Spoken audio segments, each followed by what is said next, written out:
Russian President Vladimir Putin says that he's keen to strengthen military cooperation with China.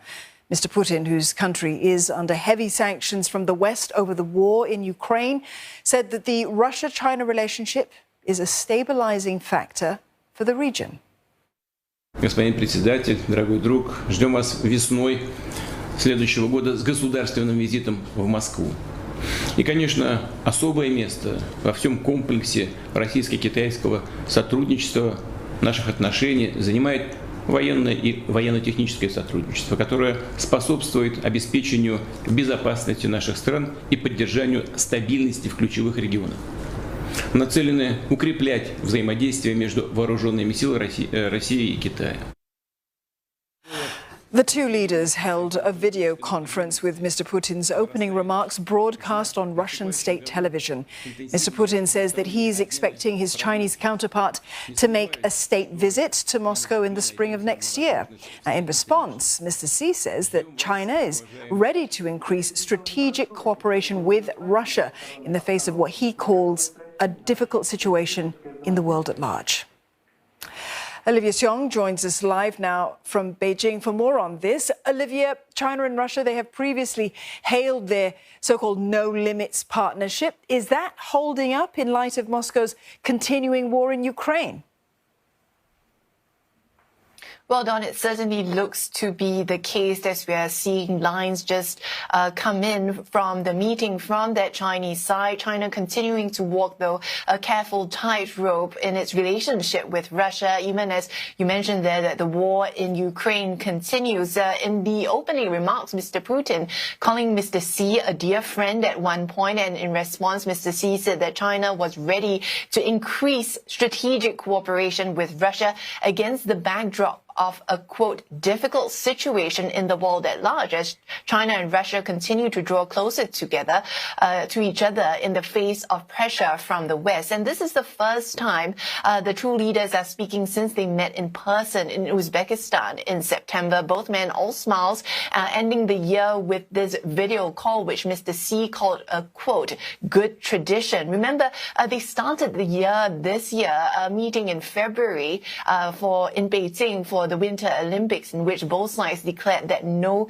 limits partnership just weeks before Russia invaded Ukraine. Even since then, amid international pressure for China to do more and to use its influence to reign in Moscow, China has continued to maintain its middle-of-the-road stance, and this is something that Mr Xi reiterated in his call with Mr Putin. Chinese state media said that the leaders had discussed the crisis in Ukraine, adding that China will continue to uphold an objective and fair stance and play a constructive role in peacefully resolving the Ukrainian crisis. Remember that China has up till now continually refused to condemn Russia's actions in Ukraine. Now, there's interest for Russia in drawing close to China as the war draws on, but China also needing Russia's support in the face of pressure from the U.S. over a whole range of issues. And we see this positioning continue as in perhaps a veiled swipe and criticism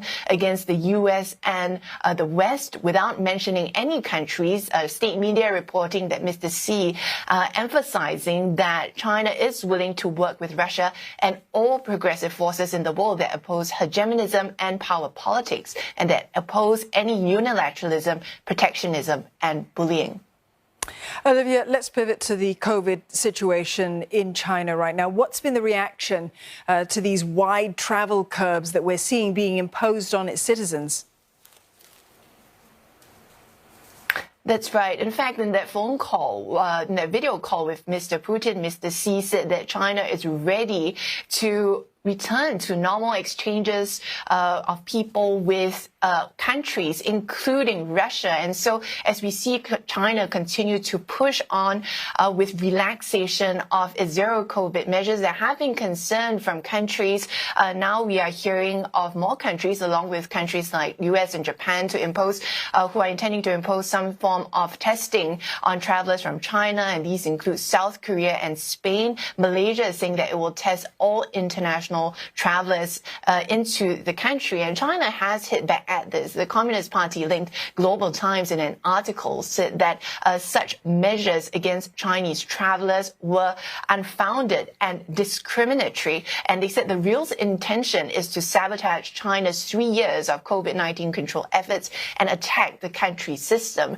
China's foreign ministry also hitting back at this, saying that China will resume their travel to countries that are capable of providing tourism services and will strengthen communication with relevant countries in this regard to provide a guarantee. This also as China continues to defend the relaxation of its zero COVID measures, which some experts have been puzzled by given the abruptness of this U-turn. And as we have seen, hospitals being overwhelmed and people say that they have been unable to get medicine. Also, as there have been questions about the true situation here on the ground, given the statistics and data that is being released from the Chinese side. All right, Olivia, thank you very much for that. Olivia Xiong there in Beijing. And as China prepares to reopen its borders, there's a growing number of European countries imposing COVID rules on Chinese arrivals. But the European Union has yet to agree on the protocol for those flying in from China. A crisis meeting is said to be planned for next week. Now, for more, Ross Cullen joins us live. He's in Paris. Ross, Spain and Italy, they want to impose these COVID requirements on Chinese travellers, but EU health authorities are in some disagreement. Tell us more.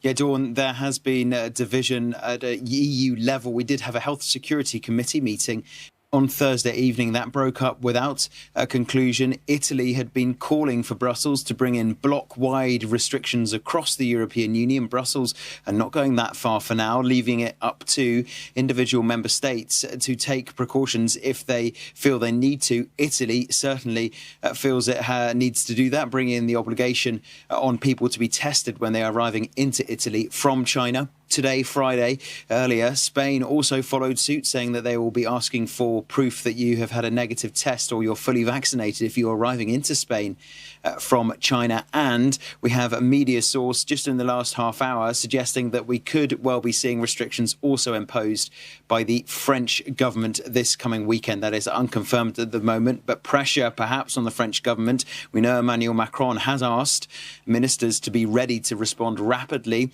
with adapted measures, possible new restrictions if they feel the situation requires that to do so. We don't know, though, that the EU at the moment doesn't have this agreement across the bloc, and it has left it up to individual member states if they do feel they need to bring in these restrictions because of the situation. But for the moment, it is Spain and Italy who've gone ahead. France could well be following suit this weekend, but no agreement at an EU level yet. Nonetheless, Ross, clearly plenty of concern on this, but the Eurozone economy, it could do with an injection of Chinese tourism. What's at stake here?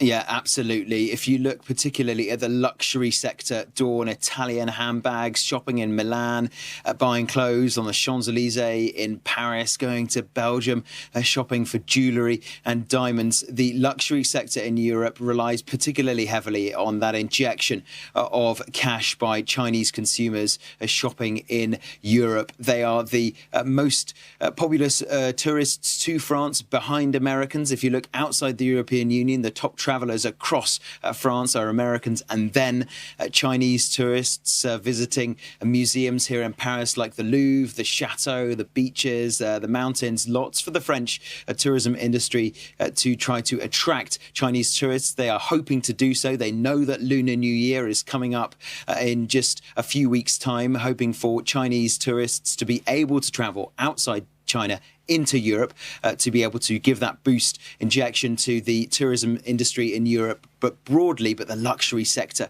specifically. Dawn, if we think about it, this disease was given the name by the World Health Organization, COVID-19, started in December 2019. Here we are, 3 years later, December 2022, and we are still talking about European countries potentially reintroducing coronavirus restrictions on people coming into Europe from China. Italy has announced they are doing so. Spain has announced they are doing so. France could well be potentially following them with new restrictions potentially announced this weekend. Ross, thank you very much for that. Ross Cullen there reporting for us live from Paris. Malaysia is among the latest countries to tighten its border controls as coronavirus infections surge in China. All arrivals will now have to undergo temperature checks. Now, while visitors that have travelled to China within the last 14 days will have to undergo an antigen test. The measure would apply to close contacts as well. It wasn't immediately clear when the new curbs would take effect. And this just comes months after the country scrapped mandatory testing on all incoming vaccinated travellers. Malaysia says that it will also test wastewater from planes arriving from China for COVID-19. The list of countries imposing curbs on Chinese travellers, that list has been growing. South Korea, the United States, Japan, Italy, India as well. They've also announced new restrictions. South Korean Prime Minister Han Duck-soo said that visitors from China need to submit negative tests before and after entry. These measures are expected to last until at least the end of February.